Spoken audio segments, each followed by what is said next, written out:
Guys, so welcome to this pretty important video.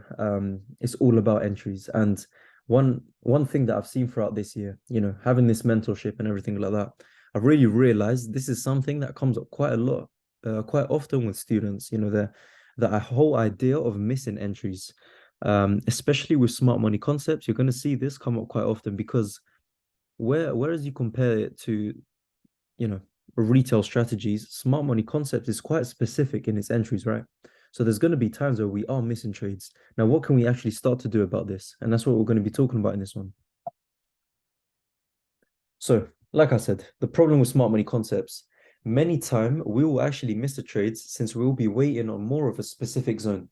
Now, how do we overcome this? We're going to be exploring this in a bit more detail, and even with this example on the right hand side.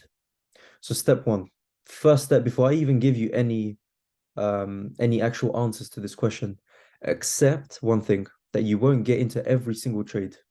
And rightly so. We shouldn't always be in every single position, only our prime setups. So just taking a look at this example right here, we had liquidity build up at the bottom. We've got nice trendline liquidity at the top as well. And what we're waiting for is, we're on this higher time frame buy trend. So we're looking for buy points of interest. As you can see, this order block down here as well look perfect. Order block just below the equal lows. This is pretty much like the last lesson that I taught. If we go back to this one right here, the point of interest takes out a previous level of liquidity. And now let's look back at our chart. That's exactly this scenario right here. So that's what we were waiting for. Instead, it didn't even get us there, and price just plummeted ahead. Obviously, this one was, I do remember this one as well. It was led a lot by fundamentals as well. It was very aggressive to one side. That's why we didn't get the pushback that we wanted. But, you have to accept this. You're not going to get into every position. Now, step two, if the trade does miss often, perhaps there's too much refinement taking place. Now, here's an example where price hit the high time frame order block, but not the refined lower time frame order block. Now, let's take a look at this example.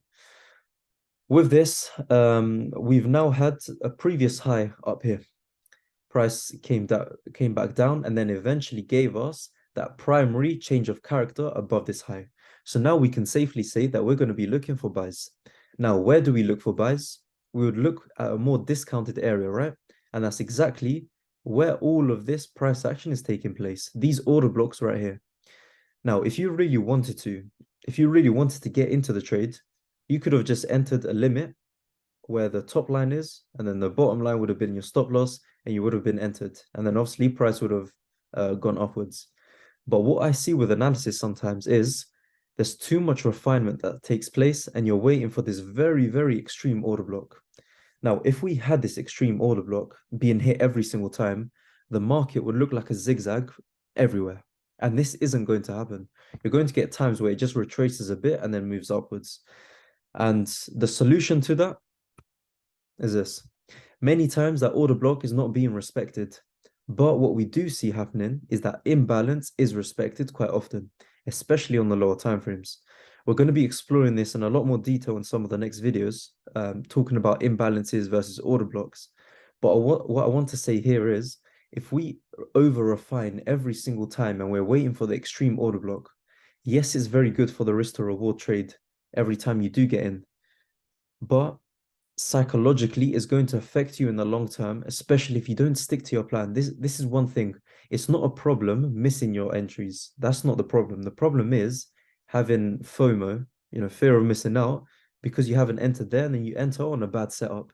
And then eventually that just leads to a loss. What happens, for example, if you miss this, it broke structure upwards here on the lower time frame, and then you enter the buy here. You thought, okay, it's all good to go. But then price came back down again. You see, this is the type of thing that can happen if you don't stick to your rules. But like I said, one solution around this is imbalances on the lower time frame.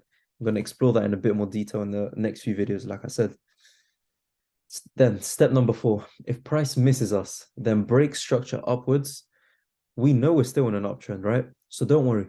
There'll be other opportunities to get into more buys. Like I said here as well, once price actually missed us and then it broke structure upwards and is on that upward trend, there's going to be plenty of other opportunities to get into a proper trade. So don't rush. And step number five, in the last lesson or in one of the last lessons in this elite strategy section, I'm going to be teaching a method that is perhaps one of the best ways we won't miss a trade. At the same time, there will be quite well-confirmed trades.